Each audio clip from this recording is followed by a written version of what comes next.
ton of people on Reddit and all that. They're taking screenshots of it. They're obsessing over the order. What is the lore meaning behind? Right. They're going ham. I can hear them going ham right now. All right, so let's go over Centurion a little bit. She is an elder goddess. One of the most powerful characters we've ever had. Certainly one of the most powerful playable characters in the history of MK. Okay. An elder god, if you will.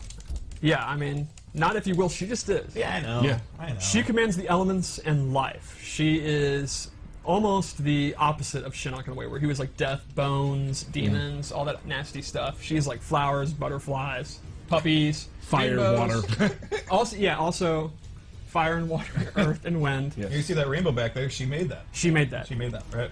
So, she is one of the game's premier zoning characters. She is a great keep-out character, but it is not traditional zoning where you're just like, Katana's just throwing straight fans.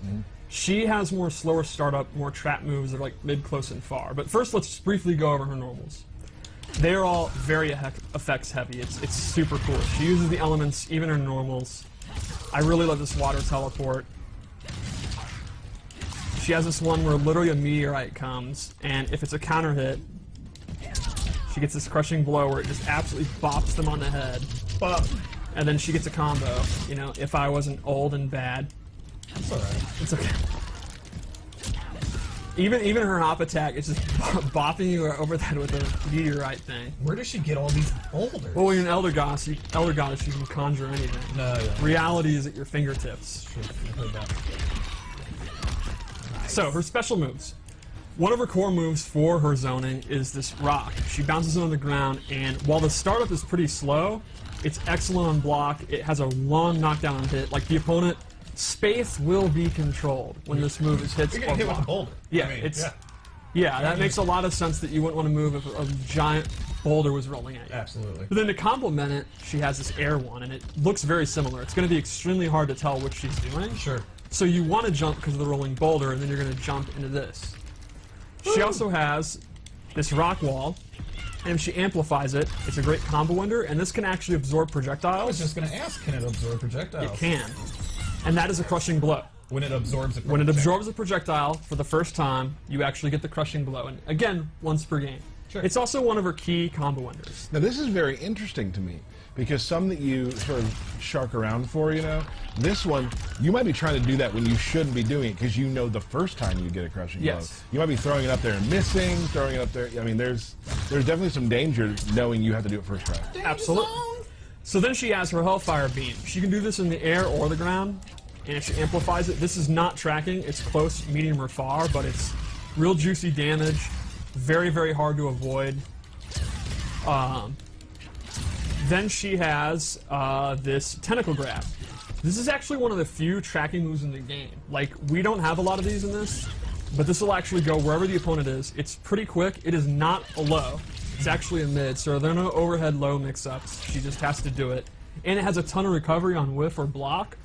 But, again, the opponent's kind of jumping around, walking back, trying to avoid all this business. And then at any moment you see movement, or you go for the read and you're going to get them, and then you're going to get a combo. I'm just throwing the world at you, man. You're gonna mess around.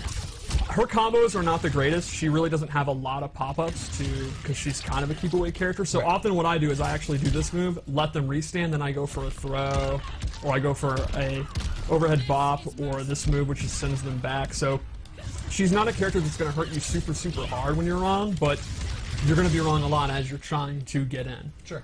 So I guess let's go over the load I made, which is some moves that are going to be interesting. A lot of people have not seen these moves. The first one I gave her, this is I went with lore, so I went with an earth-based loadout. Nice. I gave her a ground pound. Oh, I love that. It's 2 hitting, they're low. And then I gave her, she has these different buffs using the elements. I gave her this one where she summons the rocks. So now the way this works is, I'm going to switch to Jade.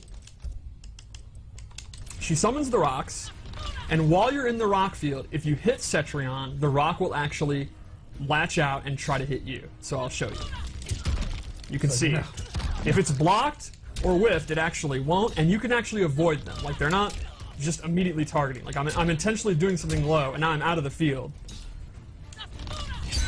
But you'll see the rock actually comes down, and if the opponent's there, they'll get bopped. So Centurion, using both of her defensive stamina, if you look, it actually takes up her whole thing. She could set this up, go in for pressure, go in for throw, or whatever, block strings, and if the opponent tries to counterpoke back, or try to do a juggle...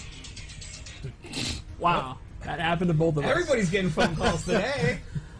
They'll actually be hit. Now, because the stamina's gone, you got to think about the risk-reward here, because that means if you dodge it and you actually combo Centurion, she's not going to be able to break away or do a wake-up attack for quite a while. So this isn't an end-all, you know, you just can't play the game, but it is a great, great defensive tool. Now, would you use it as, like, I'm going to be on the other side of the screen, I'm going to put that up, and I'm going into zoning lane?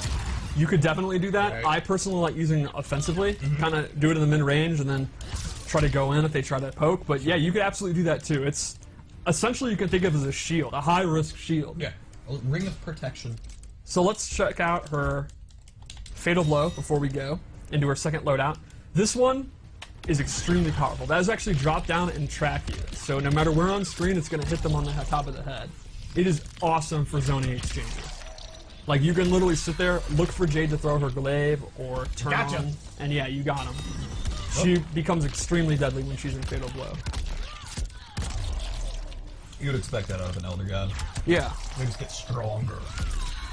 Melt that tree. Nice.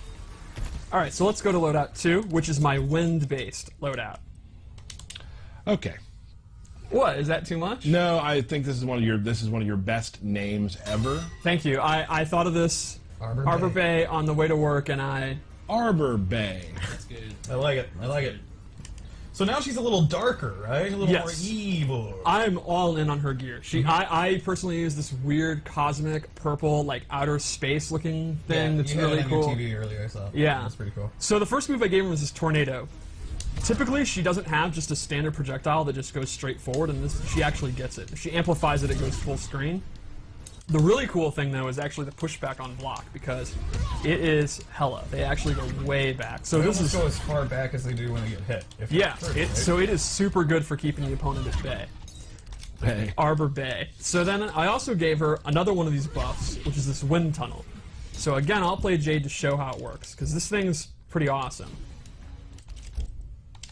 So while this is out, if Jade is on the outer edges, it actually slows down her movement, even her jumping. You can see it's like literally a barrier. And if you get to the center, you can move, but outside the edges, it's super hard to get in.